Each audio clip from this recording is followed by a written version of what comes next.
Yay! It's my fantasy football show. You should watch it.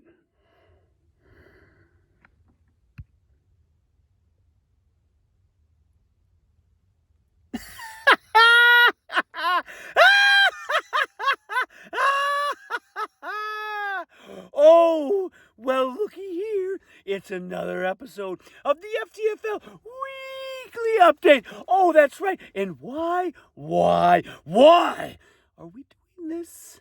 Because the Reaper is a coward. Because he can't see fit to just put an end to the charade that is my season. But no worries. We won't have to wait much longer, no.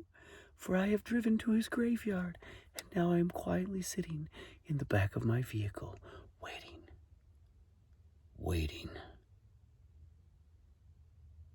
And when he gets here, I'll need surgery to remove this smile from my face. I cannot wait! But until then, I suppose we'll carry on with the business of the show. After all, it is the longest weekly running episodic fantasy football show out there, so I would be remiss to call it quits when we have reached episode 129. However, let's be honest. I mean, they all are pretty much the same. I show up on the show, I talk about how bad my team is, I talk about how lucky other people are, and we hit repeat. However, one person that just refuses to hit repeat on all of his past failures is John, Team Dickweed, racing out to a 7-1 record. The best start John has had in years. A 7-game win streak. Oh, how wonderful for John. Now, on the flip side, we have the losers playing this week. That's right. Eric and I will face off in the 1-7 Loser Bowl. And oddly enough, two teams come into this week at 4-4. One team haven't completely given up, and yet he's won 3 out of 4. Another team completely going all in, trading away future asset after future asset, and he's lost 3 in a row. That's right, folks. Fantasy football makes absolutely no sense. None what's... I thought I saw him. Tick-tock, Reaper. Tick-tock. And, just in case you were wondering, we have another episode of Fantasy Confessions where my dear friend Bart will be back to wow you with some of his latest submissions in the world of fantasy football confession. For now, though, let's get into the games, because really, isn't that what it's all about? Just games, the games that we play, the games we play with each other each week against each other's team, the games that the Reaper plays with all of us, thinking he holds all the cards, the game that I'm done playing. But until he shows up, I guess we'll just talk about the other games.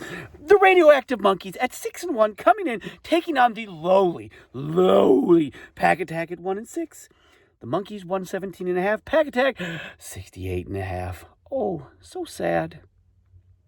But it's okay, because as long as you're wearing a smile, everything will be just fine. If you're Adam Saltmarsh, Jalen Hurts continues his torrid pace. 34 points, 20 points for his second week of the new team, Tyreek Hill. 19.5 for Devontae Smith. Oh, welcome from your slumber, fine sir. And 11 points from Josh Jacobs, who is having one of the biggest letdown seasons after signing a contract, albeit just 1 year. However, Jonnu Smith, half a point. He was the only one for Saltmarsh under 7 points this week. Saltmarsh's team, just like John's, seems destined for greatness. However, Kirk Cousins, 16 points, not bad.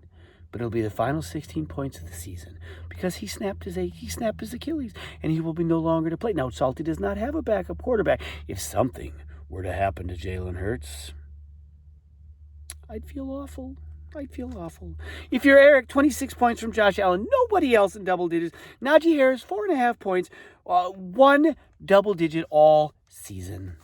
It appears that Najee isn't going to be the player we thought he was going to be.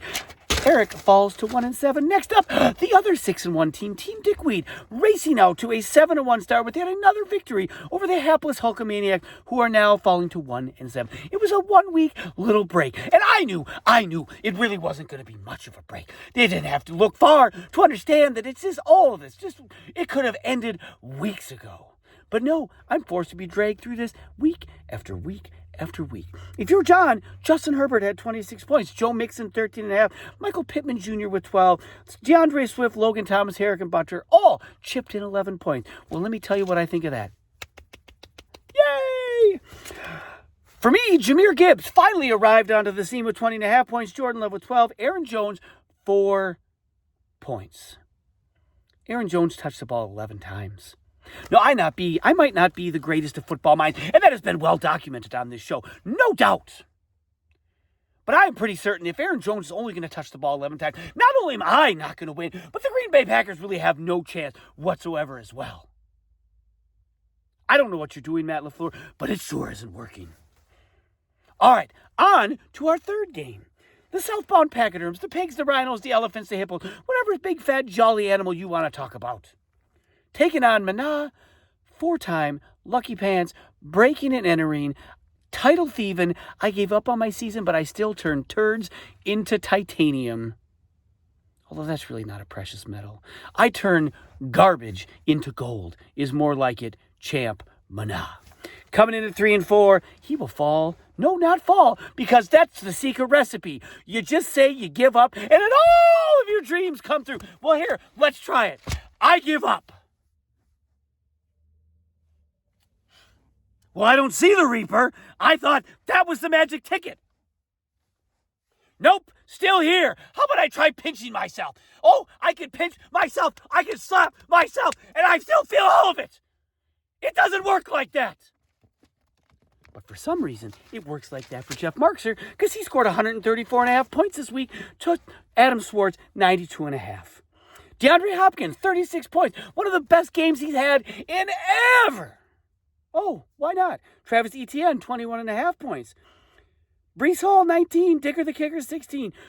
Kareem Hunt, 10.5 points. Zach Moss on his bench, 10.5 points. It doesn't matter. Sign up my mom. She could come, take the field. I'm sure she would score a smooth dozen. No, you don't get cute with that. If you're Swart, CeeDee Lamb, 28 points. Alvin Kamara, who is playing far better than I think anyone could have possibly imagined. 20 points for him, 10 points for Zeke Elliott. Russell, stupid face Wilson, 22 points on the bench. Wouldn't have mattered. Devontae Adams, a half point.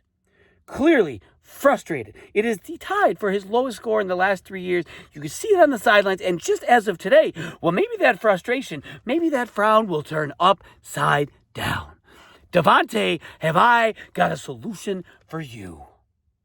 Your coach is gone. Who knows? A new quarterback will start. Maybe everything's coming up Millhouse. Maybe you're getting exactly what you asked for. All right. Well, I'm going to take a little break. Peep my eyes out the window. Keep an eye out for that coward known as the Reaper while I send this to my dear friend Bart. And now it's time for Fantasy Confessions.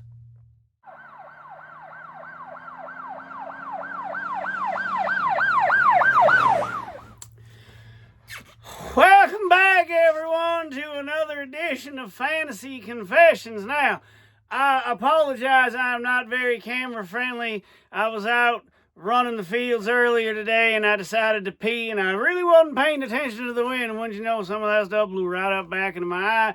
It stung like hell. Now, the doctor says I'm going to be okay, but for now, this is what you get. Now, we did Fantasy Confessions one other time, and to my own admission, it didn't quite go as we had hoped.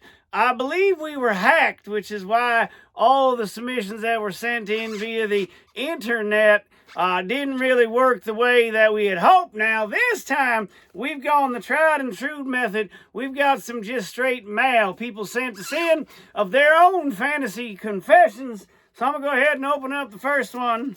Going to read it out loud and see what we got right here. Let's, all right, first one here. It says, I'm looking for a clothespin to clip on. Oh, my gosh. Not something that squeezes too hard or too lightly. My is super sensitive and the pressure needs to be just right. Any suggestions? I don't know why the hell you're clipping whatever you're going to clip to you know what. To me, I think you ought to leave just well enough alone. And This was supposed to be about fantasy football, so maybe check the go where you're sending things. My goodness gracious, I apologize, folks. All right, here comes the second letter now. Gonna open this one up, hoping we strike gold with this one. Here we go now. It says, when I watch my players on Sunday. All right, I like where this is going. I like to lay on the couch with the front curtains open, totally nude. My address, we're not reading your address. My goodness gracious. I guess I don't really care how you watch the game, clothes on, clothes off. But I mean, if it's going to be the latter, maybe the curtain should be closed a bit. None of us need to see that. And please don't ever send me your address with that kind of stuff again. That was a little on the creepy side. However, I guess fantasy football related. All right, third and final submission this week in Fantasy Confessions. Let me get this one open. Here we go. Gonna go ahead and flip open the letter. It says as follows. Saturday night, a pool full of Jell-O and your mom. God damn it, anyhow. I thought we had this fixed. Guys, come on. This isn't what this is supposed to be about. This is Fantasy Football Confessions. All you freaks out there, get that through your thick skulls. We're going to go and try this one more time. Maybe next time we take call-in submission, something, anything to get around this issue. I apologize, folks, and we're going to go ahead and get back to Brett's show. Goodbye. I feel bad. I feel bad for Bart's mom. She doesn't deserve that. But not as bad as I feel for the Reaper. For what I'm going to do to him, he 100% deserves. But he's not here yet, so I'll wait. And while I'm waiting, I'll continue with all the good news. The news that just keeps me smiling, puts that big old grin right there on my cheeks. Make Kramerica great again. However, the greatness seems to have worn off. And now it's just hope to help make Kramerica get a win again. As he comes in taking on the Architect, who was 3-4. Kramerica had lost 2 in a row. Make that 3. Architect 92. Sid, a lowly 43.5 points. Tua for Matt had 28. George Kittle 12.5. Bijan Robinson with 10 points. Jonathan Taylor, only 6.5. Adam Thielen, 8. Both below expectations, although it really didn't matter. If you're Sid, I don't know what to tell you, except for... It's a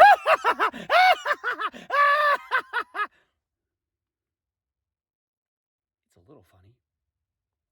Derrick Henry, Mark Andrews both had 10 points. Isaiah, newly acquired for a second-round pick. Pacheco, 3.5. Ramonde, also acquired for a second-round pick. Stevenson, 3 points. Third loss in a row. Your bench outscored your starters. What are we doing? What are we doing? Well, for now, we're going to move on to the last game of the week. The Mixing Cocktails coming in at 4-3. Maybe one of the worst winning percentage teams. However, we talked before. A win is a win.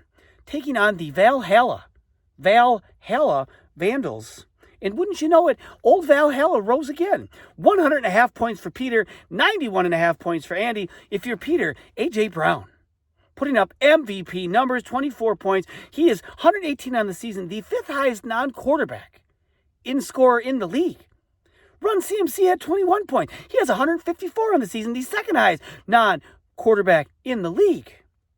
Hawkinson and Hyungway Koo both had 13 points. Patrick Mahomes only mustered 4 points. Peter still got the win, and Patrick Mahomes is the 7th highest scored player in the league. How does Peter have all of this talent on his team, yet only now just 3 wins? Now, at 3 wins, he's only 1 game out of the playoff spot, but I'm not entirely convinced he's going to be able to pull it together. Speaking of falling it all just get pulled apart, Andy, Joe Burrow is back, 24.5. Austin Eckler is back, 21.5. Jamar Chase continues to play well, 17. Gus Edwards on your bench, 25. I don't know. Are we really going to play Gus Edwards ever? Chris Godwin, Terry McLaurin both had 12.5. All of those points on your bench. All of those could have helped you. Instead, you couldn't help yourself, and you fall 4-4. Cooper Kupp, by the way, 2 points. Not what we were expecting from dear old Cooper Kupp. All right, folks, well, we'll do the stud, the dud, the decem. Oh, I misspoke again.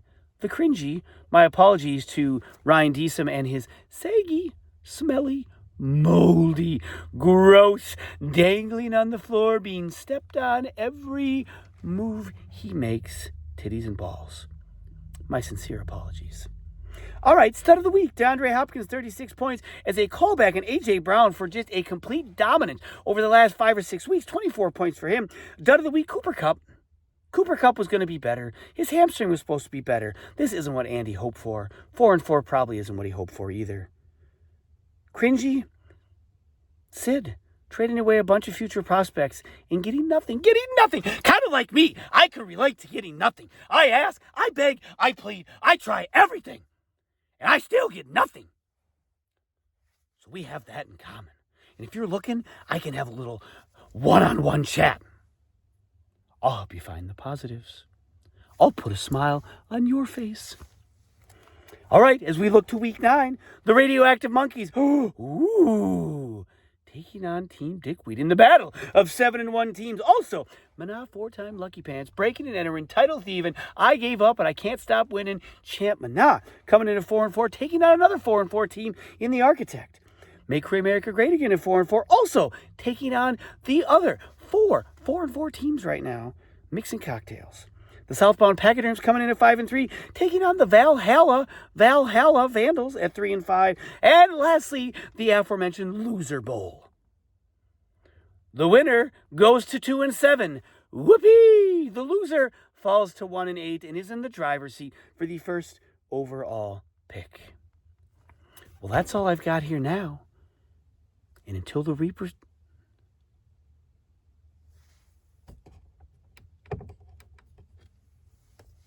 He's here. And now, he's gonna get it.